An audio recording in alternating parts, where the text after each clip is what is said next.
ஸ்ரீ குருவாயூரப்பன் திருவடிகளே சரணம். இன்னைக்கு இந்த தசகத்தோட 3வது ஸ்லோகத்தை பார்க்கலாம். முதல்ல வார்த்தைகளை பிரித்து சொல்லலாம், பிறகு ஒவ்வொரு வரியும் சேர்த்து சொல்லலாம். பிரகிருதிகத குணௌகைஹி பிரகிருதிகத குணௌகைஹி நாஜ்யதே பூருஷோயம் நாஜ்யதே பூருஷோயம் யதி து சஜதி தஸ்யாம் யதி து சஜதி தஸ்யாம் தத்குணாஸ்தம் பஜேரன் தத்குணாஸ்தம் பஜேரன் மதனுபஜன தத்வா மதனுபஜன தத்வா லோச்சனை சாப்யபேயாத் லோச்சனை சாப்யபேயாத் கபிலதனுரிதித்வம் கபிலதனுரிதித்வம் தேவஹூத்யை நகாதீஹி தேவஹூத்யை ஞகாதீஹி பிரகிருதிகத குணௌகைஹி நாஜ்யதே பூருஷோயம் பிரகிருதிகத குணௌகைஹி நாஜ்யதே பூருஷோயம் யதி து சஜதி தஸ்யாம் தத்குணாஸ்தம் பஜேரன் யதி து சஜதி தஸ்யாம் தத்குணாஸ்தம் பஜேரன் மதனுபஜன தத்வா லோச்சனை சாப்யபேயாத் மதனுபஜன தத்வா லோச்சனை சாப்யபேயாத் கபிலதனுரிதித்வம் தேவஹூத்யை நகாதீஹி கபிலதனுரிதித்வம் தேவஹூத்யை ஞகாதீஹி. இப்போ நாம் இந்த ஸ்லோகத்தோட வார்த்தைகளை பிரித்து அர்த்தங்களை பார்க்கலாம்.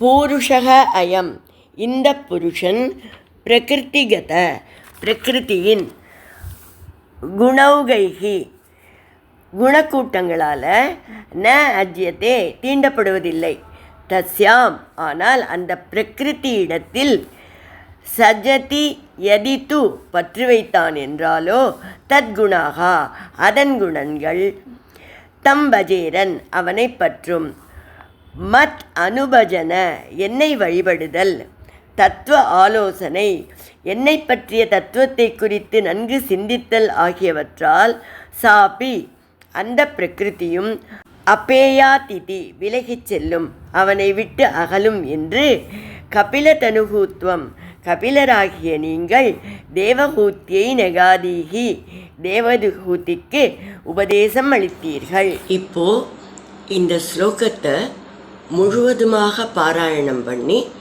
இதோட முழு அர்த்தத்தையும் பார்க்கலாம். பிரகிருதிகத குணௌகைஹி நாஜ்யதே பூருஷோயம் யதி து சஜதி தஸ்யாம் தத்குணாஸ்தம் பஜேரன் மதனுபஜன தத்வா லோச்சனை சாப்யபேயாத் கபிலதனுரிதித்வம் தேவஹூத்யை ஞகாதீஹி. 24 அச்சேதன தத்துவங்கள், 25வதாக புருஷன், அவர் ஞானமுடையவர் என்று கபிலர் சொன்னார் போன ஸ்லோகத்தில். இப்போ இந்த ஸ்லோகத்தில் என்ன சொல்கிறார்னா, இந்த ஞானமுடைய புருஷனுக்கு பிரகிருத்தியோட குணங்களால் களங்கம் ஏற்படுத்த முடியாது. ஆனால் புருஷன் பிரகிருத்தியின் மேலே பற்று வச்சா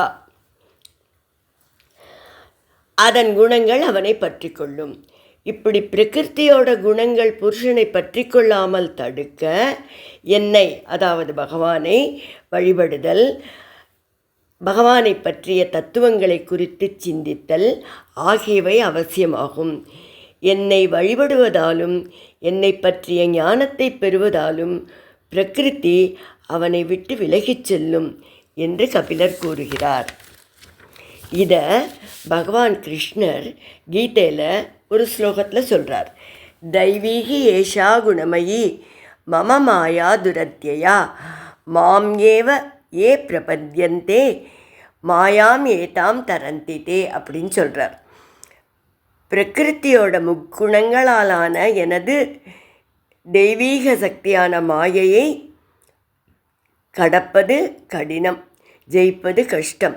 ஆனால் என்னிடம் சரணடைந்தவர்கள் இதனை எளிதாக கடந்து விடுவார்கள் என்று சொல்கிறார்.